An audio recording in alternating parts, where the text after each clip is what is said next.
Littoral FM. 11h05, il est l'heure de retrouver Julien Dejon et ses invités. On parle de rugby ce matin. Bonjour Julien. Bonjour Olivier, bonjour à tous. Exactement, on parle de rugby à 13 exactement avec les Dragons catalans, Christophe Lévy, le manager des Drax, Grégory Muniz, capitaine des 3e lignes des Dragons, et également Laurent Fressinous, l'un des co-entraîneurs des Dragons catalans, et également Stéphane Sicard, qui est le responsable du service des sports du journal L'Indépendant. Alors l'actualité chaude bien sûr des Dragons catalans, c'est la nouvelle qui est tombée ce matin dans le journal, justement, l'arrivée d'Al Jazeera sur la pelouse des Dragons catalans. C'est la chaîne Qatar qui va retransmettre les matchs cette saison à partir de mai-juin, c'est ça hein? Oui, à peu près mois de mai. Oui. Bon, très bien. Bon, on y revient tout à l'heure donc avec Stéphane qui a eu Charles Bietri qui est l'un des dirigeants de la chaîne sport qui va arriver donc d'ici quelques temps en France. On y reviendra tous les deux tout à l'heure bien sûr.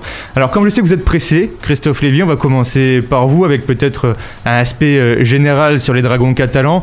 Commencer peut-être par, je sais pas, un petit point par exemple sur les abonnements, où en est la campagne, puisque ce samedi c'est le premier match à domicile des Dragons, ça sera face à ULFC à 18h30.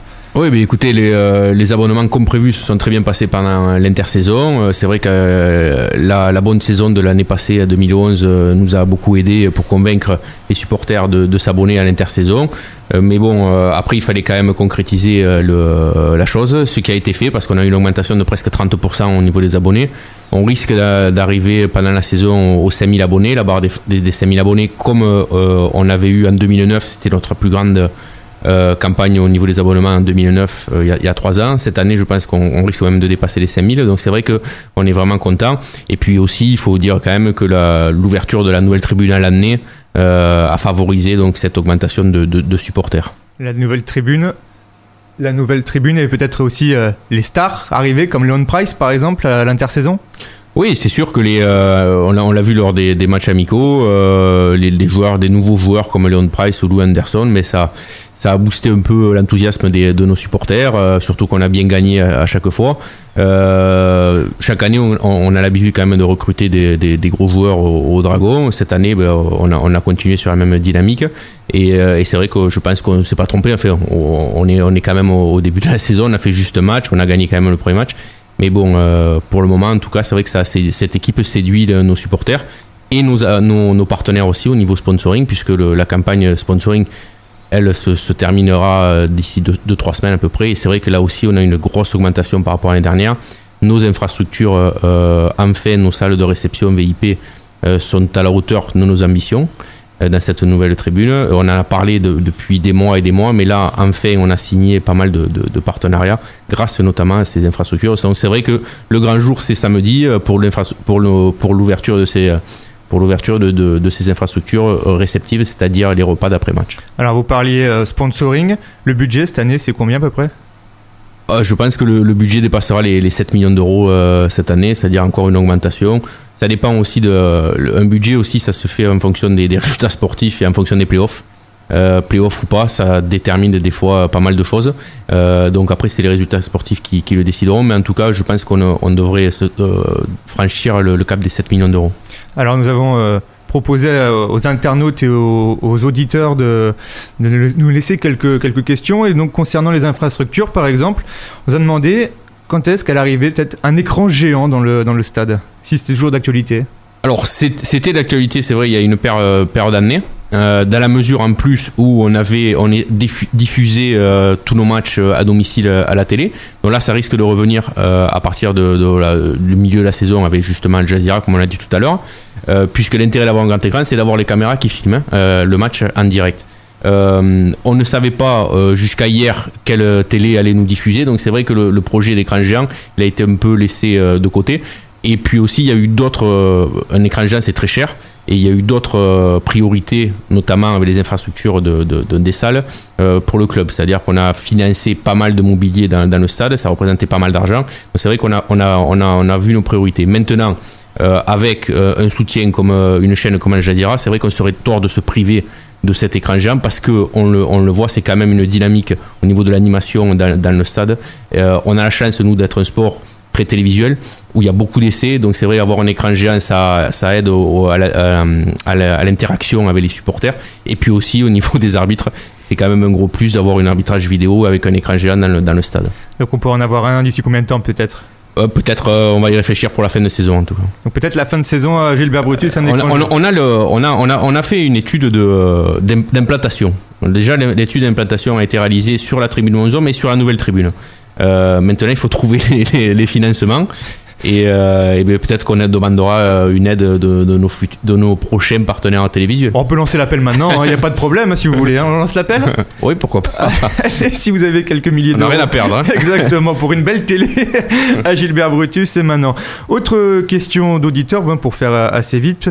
Il y a un dossier qui les intéresse particulièrement, c'est le dossier de la Junior Academy, le championnat pro junior, donc des clubs professionnels. Là, pareil, on en est où à peu près?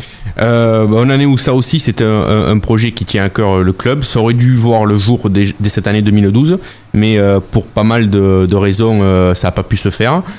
Ça aussi, c'est un investissement très important pour le club, de l'ordre de presque 500 000 euros, une équipe de Junior Academy. C'est-à-dire, une Junior Academy, c'est une équipe de juniors qui évolue en Super League. Donc, exactement comme les pros, comme les joueurs pros, comme les Dragons, sauf que ce sont des juniors, c'est-à-dire moins de 20 ans.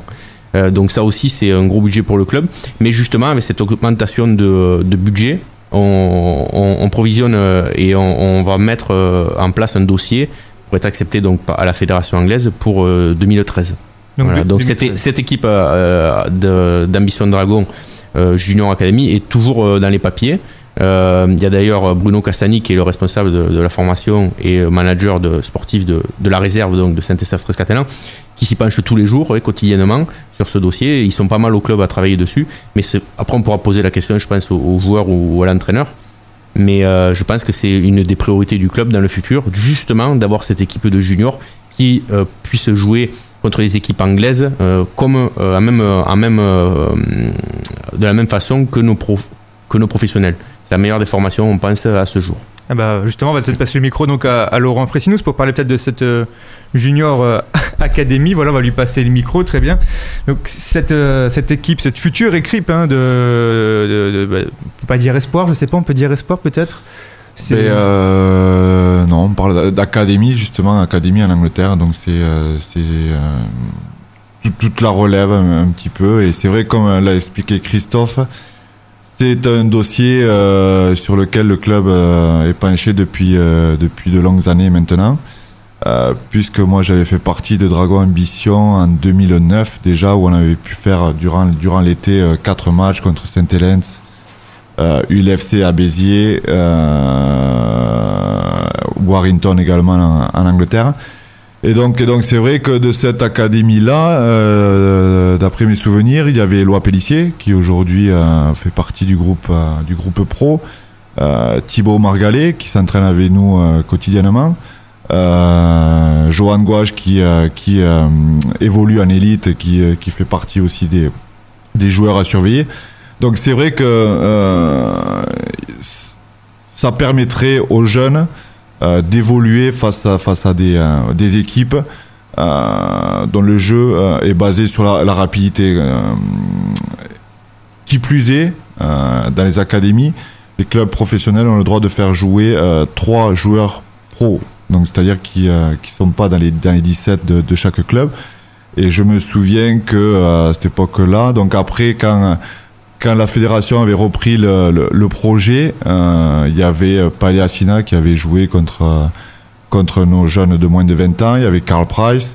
Donc voilà, ces joueurs seront habitués, s'ils évoluent chaque semaine contre ces équipes-là, seront habitués à ce niveau-là. Et ce sera beaucoup plus facile, et ce sera un gain de temps pour être performant après au niveau de la Super League. Actuellement, l'antichambre des Dragons, on va dire, c'est Saint-Estèphe-Trescatelan qui évolue en Élite 1. Ça suffit plus aujourd'hui, ça. Il faut vraiment cette académie.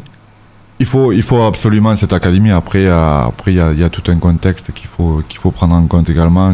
Comme l'a dit Christophe, sur l'aspect financier, je pense que c'est autour de les voyages sont autour de 300 000 euros. Voilà. Après, c'est très compliqué à mettre en place, mais disons que ça suffit plus d'évoluer dans les juniors du championnat français, ou ça suffit plus d'évoluer dans le championnat élite. Si on veut gagner du temps, si on veut renouveler notre effectif au niveau des Français, il faut qu'on en passe par cette Junior Academy. Merci messieurs, on se retrouve d'ici quelques minutes. Merci. Littoral. Littoral FM. Retour des hits dans un instant sur Littoral FM.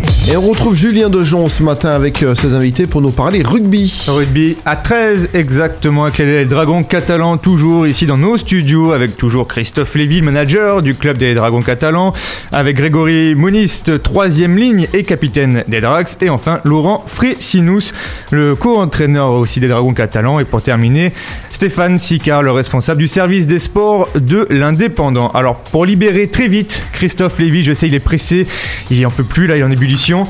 Une question des supporters, des auditeurs et des internautes. Alors visiblement peu de supporters arrivent vraiment à suivre l'équipe des Dragons à l'extérieur.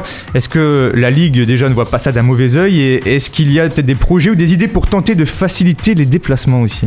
Donc c'est vrai que nous on poussera tous les supporters à venir nous supporter en Angleterre. C'est vrai que ça fait plaisir quand même pour nous, pour nos joueurs, de voir un peu de monde dans les stades anglais. Ça fait plaisir aussi au club anglais, puisque c'est vrai que dans la mesure où ils viennent en nombre sur Perpignan, c'est vrai que quand on arrive de temps en temps à amener des supporters anglais chez eux, ça fait aussi plaisir. Bon, maintenant, on comprend aussi la difficulté qu'il y a au niveau financier de pouvoir faire les déplacements. On ne demande pas aux gens de venir faire tous les déplacements. Mais c'est vrai que cibler 3-4 déplacements dans l'année, c'est intéressant. Alors, il faut mettre des solutions en place. La première solution, évidemment, c'est le Magic Weekend qui a lieu fin mai cette année. Donc, le club se organise un voyage tout compris, 3 nuits avec les billets d'avion, évidemment, l'hôtel, les transports et tous les billets de match. Donc il faut pour les gens qui sont intéressés, il faut se rapprocher des Dragons catalans, donc du club, pour prendre. C'est pas la première fois qu'on fait ce voyage, donc on est quand même habitué. C'est un voyage qui se passe toujours très bien. C'est vraiment un week-end extraordinaire parce qu'on voit toutes les équipes, tous les supporters se mélanger, et j'engage donc tous les supporters qui veulent découvrir le rugby à 13 en Angleterre se rapprocher de notre club pour ce déplacement-là. Je crois que c'est le week-end du 27 mai. Et ensuite, évidemment, le club, on organisera courant de l'été des voyages aussi en Angleterre, puisque cet été, on a encore des gros matchs dans des clubs importants. Je crois qu'il y a Warrington aussi cet été, on risque de faire un déplacement à Warrington. On organise chaque année aussi un déplacement pour la finale de la Coupe d'Angleterre, que les Dragons y soient ou pas, parce que c'est encore une journée mémorable pour le rugby à 13 français et anglais en général, dans le stade de Wembley. Et puis aussi, chaque année, on organise un déplacement pour la finale à Old Trafford de la Super League. Donc c'est vrai que quand même, il y a 3 ou 4 matchs qui sont disponibles via le Club des Dragons. Donc les supporters qui souhaitent venir supporter nos Dragons en Angleterre, c'est tout à fait possible, il suffit de prendre contact avec le club. Et il y a aussi le match délocalisé à Montpellier cette année. Ah oui, alors en plus, c'est vrai qu'il y a pas c'est vrai que c'est pas en Angleterre, mais il y a quand même ce match délocalisé. Une des traditions quand même du club, c'est de délocaliser au moins un match par saison pour promouvoir ce rugby à 13 et les Dragons. Donc cette année, on retourne à Montpellier avec la superbe expérience qu'on a eue l'année dernière, donc au stade Yves du Manoir, contre Wigan, avec une superbe affluence et puis la victoire des Dragons. Bon, cette année, on ne sera pas au Yves du Manoir, on sera au stade Mosson. Ça sera le 9 juin, mais ça sera quand même contre Wigan, donc une grosse journée encore à vivre. Donc le 9 juin, voilà, une date à retenir pour tous les supporters qui souhaitent de nouveau se déplacer à Montpellier. Gros pari là, parce que la Mosson, c'est quand même 35 000 places. Faut les remplir. Hein. Oui, donc je pense pas qu'on a l'objectif de remplir plein à craquer le stade de la Mosson, mais si on reste sur le même ordre que l'année dernière, peut-être en augmentant un peu plus, tout dépendra des résultats sportifs jusqu'au mois de juin pour motiver les supporters. De toute manière, l'intérêt n'est pas d'arriver à 35 000 personnes, l'intérêt c'est, je pense, de faire découvrir notre club, notre rugby dans la capitale régionale. C'est surtout ça. Ensuite, après, le plus de personnes évidemment dans le stade, c'est l'intéressant. Et si on arrive à 10-15 000, c'est vrai que ça sera un objectif superbe. Merci Christophe, on vous libère, je ne sais pas si vous voulez rester encore quelques minutes. Je vais partir, je dois distribuer toutes les cartes que l'on a vendues, donc il ne reste plus que 2 jours, on est en J-2 et la moitié des clients n'a pas eu ces cartes. On se dépêche. Allez, merci beaucoup et à bientôt. Merci Christophe, on va peut-être se pencher maintenant avec Stéphane Sicard, on reviendra vers vous messieurs Grégory et Laurent, ne vous inquiétez pas, on va vous mijoter dans pas longtemps. Juste parler ce que l'actualité brûlante, vraiment, c'est tombé donc hier sur le site de l'Indépendant, et vous avez d'ailleurs l'article aujourd'hui à lire, l'interview complète de Charles Vietri, qui est donc le dirigeant d'Al Jazeera. Ça y est, les Dragons catalans ont leur télé, ça sera Al Jazeera Sport, Stéphane. Oui, ce sera Al Jazeera qui prend le relais d'Orange, dont le contrat s'arrêtait en fin de saison dernière. Donc nous avons eu l'information, on a travaillé quand même sur ce sujet depuis de longs mois. Peu de télé étaient intéressés, je les ai contactés toute une par une. Peu de télé étaient intéressés, IMG avait quelques contacts. Donc en déduisant un petit peu le marché télévisuel, on arrive facilement à 2-3 télés. Il y avait l'équipe qui veut lancer un créneau sur la TNT qui semblait être intéressée. Et puis Al Jazeera qui, comme vous le savez, depuis l'été dernier, a acheté des droits de la Ligue 1 de football, puis de la Ligue des Champions, puis tout un tas de choses sur le foot. Et rien sur les autres sports pour l'instant. Et bon, connaissant un petit peu la fibre trésiste à creuser encore de Charles Bietri, voilà, j'en ai déduit que forcément c'était un sujet qui l'intéressait. Il me l'a confirmé au téléphone il y a un mois de cela. Et il m'avait demandé à cette époque-là de pas trop l'ébruiter, de effectivement juste confirmer qu'il était intéressé et qu'il négociait pour cela. Donc voilà, il m'a dit, moi le rugby à 13, c'est l'interview qu'il y a à lire aujourd'hui dans le journal, il est très intéressé par le rugby à 13, il trouve ce sport très spectaculaire, il ne comprend pas d'ailleurs que ça n'est jamais percé en fait au niveau télévisuel.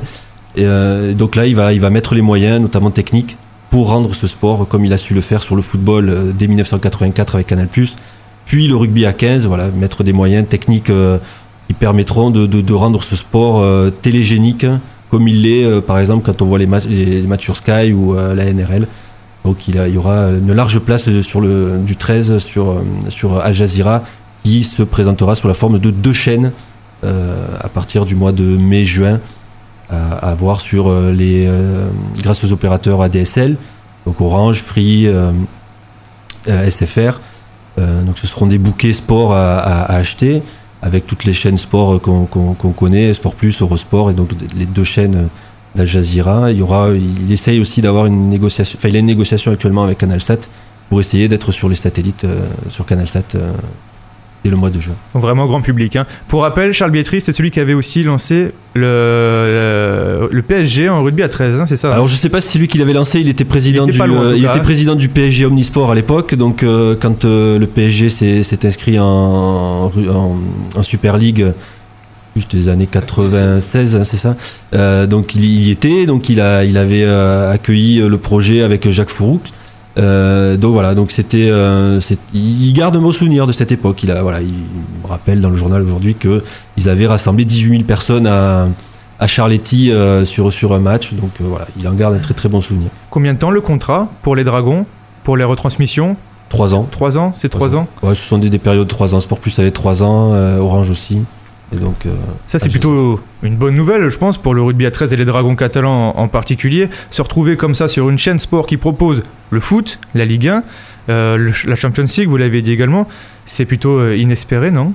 Il n'y a rien qu'à voir les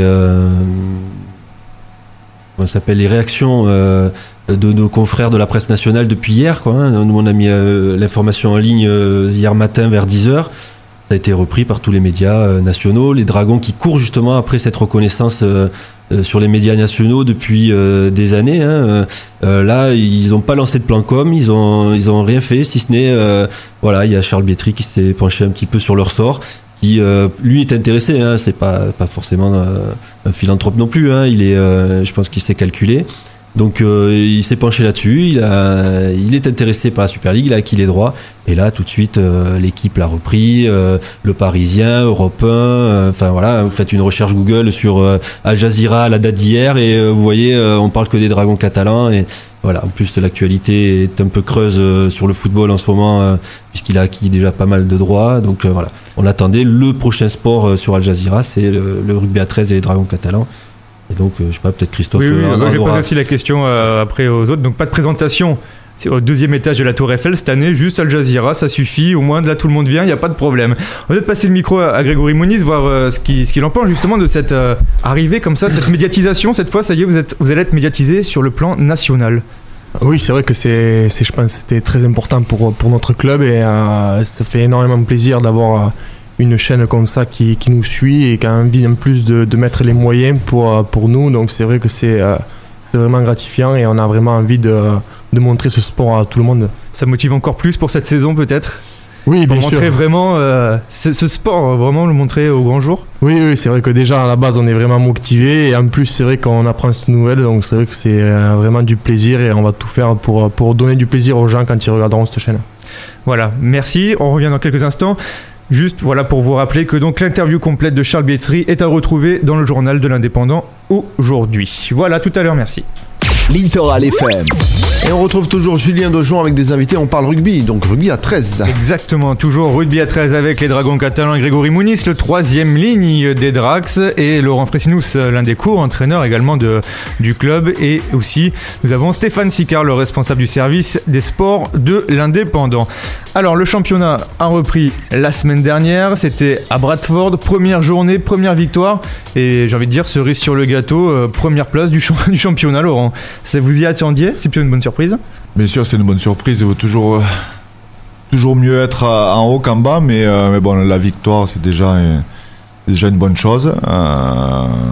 Sur le match, c'est vrai que le pack des Dragons, notre pack, a été énorme et a bousculé grandement le pack de Bradford, ce qui a permis après à nos trois quarts, Scott Duro, Green Shields, Thomas Bosque, Millard d'enfoncer le clou et de marquer les essais.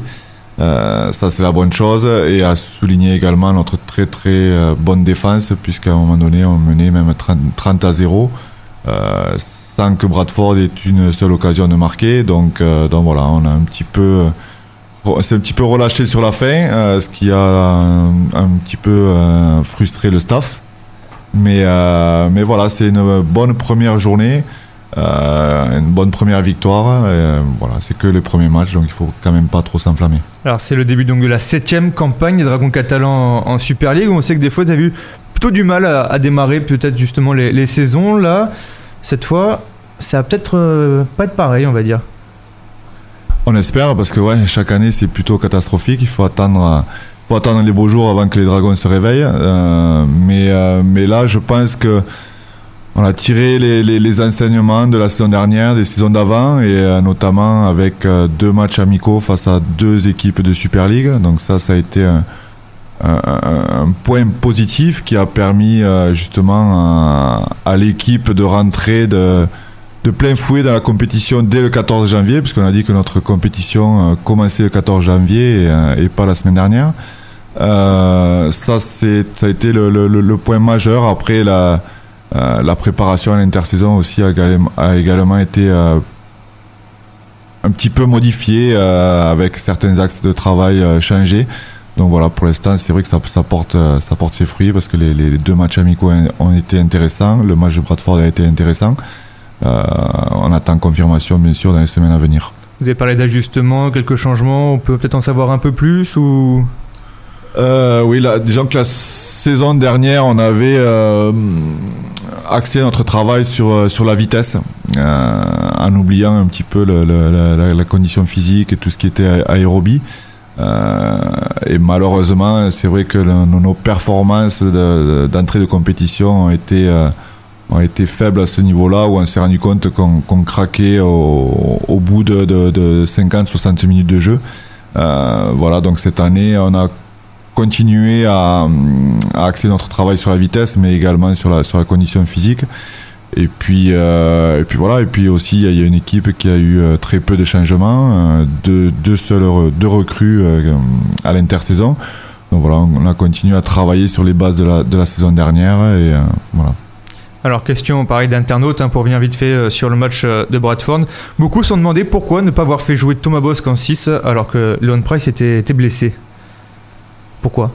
La réponse est simple, c'est qu'on a une pénurie d'ailiers et que Thomas est un joueur intelligent qui a des grosses qualités physiques, qui va vite, qui comprend le rugby, et que lorsqu'on joue à l'aile, c'est en termes de prise de décision, il faut prendre des décisions très rapidement et les bonnes. Et Thomas et Green Shields à ce poste-là se complètent bien. Donc voilà, je pense que si nous avions eu notre squad au complet, Thomas aurait bien sûr joué demi d'ouverture. D'accord, donc il reste une alternative en 6 en cas de pénurie. Bien sûr, il travaille à l'heure actuelle, il travaille 3 postes, donc le poste de demi d'ouverture, le poste d'ailier, le poste d'arrière. Et bon voilà, comme je répète encore une fois, c'est un joueur très très intelligent qui est capable de s'adapter. Et, je pense que c'est un petit peu la force de notre squad, c'est on a beaucoup de joueurs qui sont capables de s'adapter à plusieurs postes et voilà, donc lorsqu'on parle de ça, il a joué seconde ligne, troisième ligne, centre, puisqu'il y a Greg qui est à côté de moi, il est capable de jouer talonneur, troisième ligne, seconde ligne. Donc voilà, ça c'est la force de notre squad à l'heure actuelle et il ne faut pas s'en priver. En parlant justement de Leon Price, il sera remis pour samedi ? Est-ce qu'on le verra jouer samedi à Brutus ? A priori, oui, il y a de grandes chances qu'il joue samedi contre Hull. Voilà, le staff n'a pas pris de risque. Il aurait peut-être pu jouer à Bradford. Maintenant, ce n'était que le premier match. On venait de faire un long voyage. Tout le staff n'a pris aucun risque par rapport à Léon. La saison est encore longue. Et on sait qui va nous apporter quand il va jouer, donc il vaut mieux l'avoir dans l'équipe pour les matchs à venir plutôt qu'il se blesse, qu'il joue 30 minutes et qu'il se blesse pour un mois. Donc voilà, la décision a été facile à ce niveau-là. Joueur de police, peut-être beaucoup la parole. Stéphane, surtout, si vous voulez poser une question, n'hésitez pas. Si, vous allez réfléchir. Vous avez 30 secondes pour réfléchir à une question. Pendant ce temps, je vais lancer un jeu, car vous pouvez gagner vos places pour le match des Dragons catalans ce week-end au stade Gilbert Brutus face à Hull FC. Donc vous gagnez vos 2 places tout de suite en appelant le standard jeu de Littoral FM au 0892 06 22 00. Le 0892 06 22 00. Le 10e appel remporte ces 2 places pour le match de samedi. Allez, maintenant ça s'est lancé, c'est fait. On va passer Stéphane, peut-être une question à nos 2 invités qui sont donc les Dragons catalans avec Grégory Muniz, le 3e ligne, et Laurent Fresinous, le co-entraîneur des Drax. Mais peut-être à Greg, on revenir un peu sur ce que vous évoquiez tout à l'heure, à savoir le début de saison qui est pour l'instant très bon. Enfin, gagner à l'extérieur c'est bien, gagner à l'extérieur avec autant de points c'est encore mieux. Mais est-ce que le facteur confiance, c'est-à-dire que d'avoir fini la saison comme vous l'avez fini la saison dernière, est-ce que ça compte quand on aborde un début de saison comme ça ? Est-ce que, bien compris ce que disait Laurent, à savoir que l'équipe n'a pas trop bougé, mais est-ce que la confiance quand même c'est très très important par rapport à la saison dernière où vous sortiez d'une saison très très compliquée ? Oui, c'est vrai, la saison dernière, on a fait une bonne saison, mais c'est vrai qu'on l'a fini un peu en dents de scie. C'est vrai que le dernier match a été à Wigan et ça a été quand même. On n'a pas fait un très très bon résultat. Donc c'est vrai qu'après, on a fait une grosse intersaison cette année. Et comme le disait Laurent, c'est vrai qu'il n'y a que 2 joueurs qui sont rentrés dans le groupe. Et après, on a gardé cette cohésion qu'on avait nous. Et c'est vrai que ces 2 matchs amicaux qu'on a fait ont été plutôt satisfaisants. Et c'est vrai que ça nous a permis de rentrer dans la compétition plus facilement et surtout à un bon rythme de Super League. Donc c'est vrai que ça a été un match à Bradford a été bien, mais on se doit de faire encore mieux ce week-end. Donc c'est vrai que c'est très important pour nous. Et le fait d'être resté sur une défaite assez lourde contre Hull la saison dernière.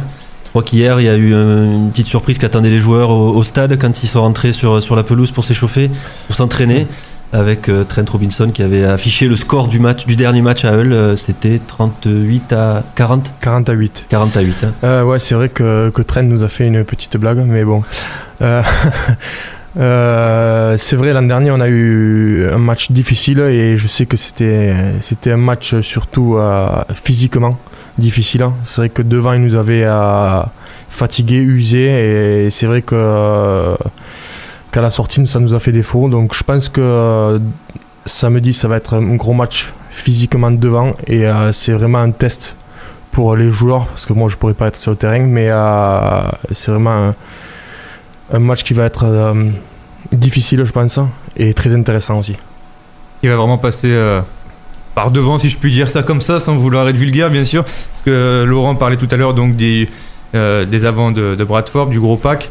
Hull, c'est encore le niveau au-dessus, j'ai envie de dire. Le niveau au-dessus, ouais, je pense quand même qu'ils ont plus de jeux. C'est vrai que c'est une équipe quand même qui a un super groupe physiquement. Ils sont très bons devant et derrière, donc c'est vrai qu'ils sont quand même complémentaires. Donc c'est vrai que ça va être peut-être un niveau au-dessus, mais c'est ce qu'il nous faut aussi à nous. Et je pense que ça va être un gros match à fournir. Faut peut-être mieux les jouer maintenant. La semaine dernière, ils ont fait un match nul face à Warrington. Le score, je crois que c'était 20 à 20. Ils ont eu quelques changements aussi dans l'effectif. Ils sont peut-être encore un petit peu en rodage. Ouais, ils doivent être un peu en rodage, mais je pense qu'on a regardé un peu la vidéo qu'ils ont fait contre Warrington. Ils ont fait quand même une grosse partie. Et je pense que ça va être... Warrington a fait un match nul et je pense qu'ils auraient pu mériter la victoire, Hull. Donc ils sont quand même en confiance et je pense qu'ils vont venir ici pour essayer de continuer sur leur lancée et d'essayer de remporter ce match. Peut-être prendre des nouvelles de vous, tout simplement. Vous l'avez dit, ce week-end, vous ne pourrez pas jouer. Combien de temps encore il vous reste? Comment évolue la blessure? La blessure évolue très bien. J'ai repris à courir hier doucement, donc pas avec l'équipe encore, mais tout seul.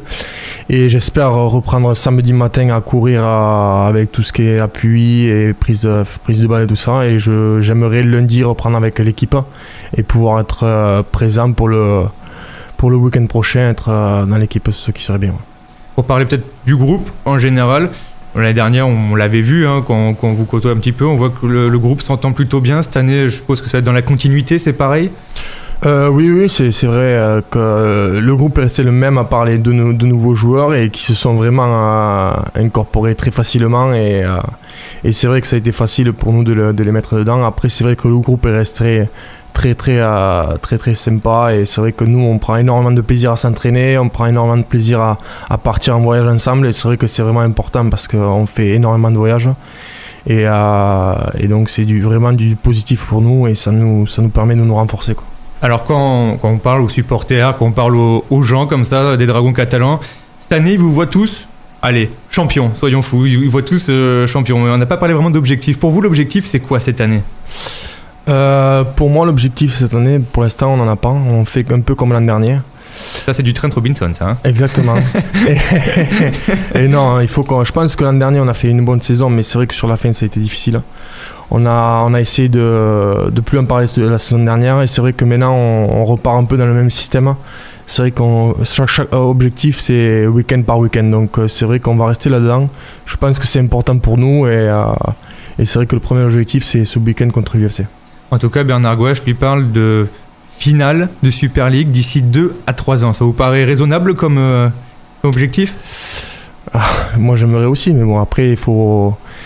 c'est difficile de se lancer des objectifs comme ça. Après, c'est vrai que je comprends Bernard parce qu'il a envie de toujours voir plus et c'est que c'est normal et on fera tout pour. En tout cas sur le papier l'équipe est belle, ça. Ah oui, sur le papier l'équipe est belle et ouais, c'est vrai que c'est très intéressant de jouer avec cette équipe comme ça, quoi. Justement, Laurent, vous qui êtes donc dans l'aventure Dragon depuis le début presque, depuis donc 2006, la première campagne. Comment vous voyez ce groupe par rapport à toutes les équipes que vous avez pu voir ou jouer, coacher, etc. Comment vous la voyez cette équipe cette année? C'est le groupe le plus talentueux que les Dragons aient connu, ça c'est sans aucun doute. Après voilà, comme dit Greg, l'objectif c'est le week-end prochain et le week-end prochain ce sera le week-end d'après. On n'a pas d'objectif de finale, on n'a pas d'objectif de titre. On n'est pas Leeds, on n'est pas Wigan, on n'est pas Warrington. À part 3-4 clubs St. Helens qui peuvent eux viser le titre, je vois aucun autre club qui se permettrait d'avoir ça comme objectif. Nous on a une très grosse équipe et voilà, on va le prouver de week-end en week-end et surtout notre objectif premier c'est d'être performant, être constant dans la performance.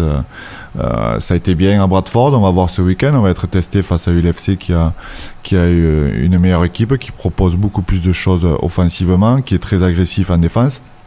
Notre pack va être testé, on va voir comment on va sortir déjà de ce week-end et puis après on commencera à travailler sur Castleford, mais voilà, c'est l'équipe qui a le plus je dirais en termes d'automatisme. Ils ont bossé pendant un an ensemble, donc je pense que ça va se voir au fur et à mesure de la saison.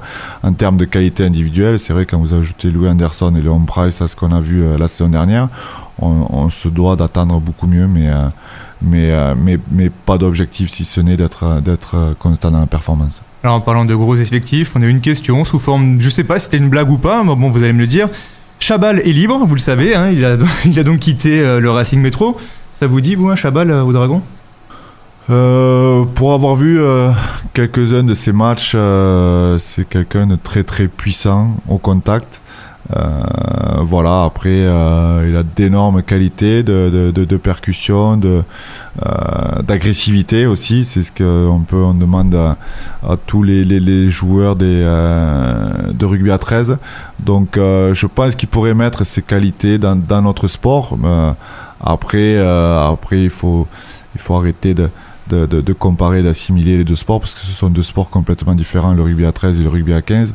Je pense qu'il aurait certaines difficultés d'adaptation, mais après il a des qualités, il aurait des qualités pour intégrer rapidement une équipe de Super League, ça c'est sûr.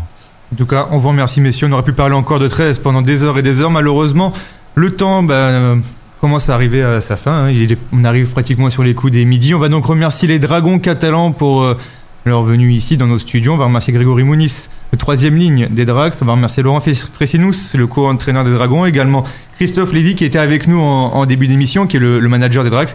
Et on va remercier aussi Stéphane Sicard, le responsable des sports de l'Indépendant, et dont l'auteur, on va dire, de l'interview de Charles Bietri, le responsable donc d'Al Jazeera Sport. L'interview est à retrouver sur le journal L'Indépendant aujourd'hui. Le prochain match des Dragons catalans, c'est ce week-end, samedi à 18h30 au Stade Gilbert Brutus, c'est contre Hull FC.